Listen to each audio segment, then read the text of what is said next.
অব্যাহত ইসরায়েলি আগ্রাসন বন্ধ ও স্বাধীন ফিলিস্তিন রাষ্ট্র গঠনের দাবিতে ইসলামী আন্দোলন বাংলাদেশের উদ্যোগে সারা দেশে নাই আজকে কুষ্টিয়া জেলার এই বিক্ষোভ মিছিল পরবর্তী সমাবেশে এ পর্যায়ে বক্তব্য রাখবেন ইসলামী আন্দোলন বাংলাদেশ কুষ্টিয়া জেলা শাখার সংগ্রামী সিনিয়র সহ সভাপতি আলহাজ আব্দুল্লাহ আখন্দ। বক্তব্য রাখবেন আলহাজ আব্দুল্লাহ আখন্দ। প্রিয় তৌহিদি জনতা, কথাবার্তা সংক্ষেপ এবং পরিষ্কার। এই 92 মাস অধ্যুষিত বাংলাদেশে বাংলাদেশ সরকারের উচিত ছিল এই ফিলিস্তিনে যে গণহত্যা চালাচ্ছে এদেশের মুসলমান তৌহিদি জনতাকে সাথে নিয়ে বৃহত্তর আকারে এর প্রতিবাদ এবং সংগ্রাম করা। অত্যন্ত দুঃখ পরিতাপের বিষয়, এদেশের রাজনৈতিক দলগুলো নির্বাচনের আগে ধর্মকে ব্যবহার করে, নির্বাচন যখন পার হয়ে যায় তখন ধর্মের কথা, মুসলমানদের কথা আর মনে রাখে না।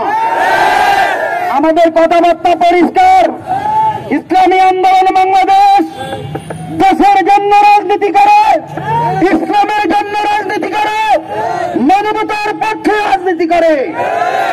এরা ক্ষমতার রাজনীতি করে না।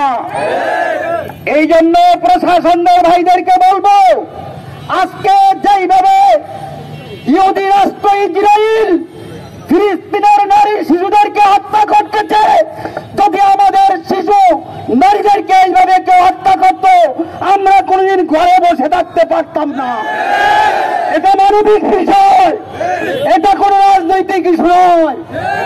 আল্লাহ তাআলা মুসলমান পৃথিবীর যেখানে আক্রান্ত হোক, ইসলামী আন্দোলন বাংলাদেশ পীর সাহেব চরমনাইয়ের নেতৃত্বে এইভাবেই গণ আন্দোলন করে তুলবে।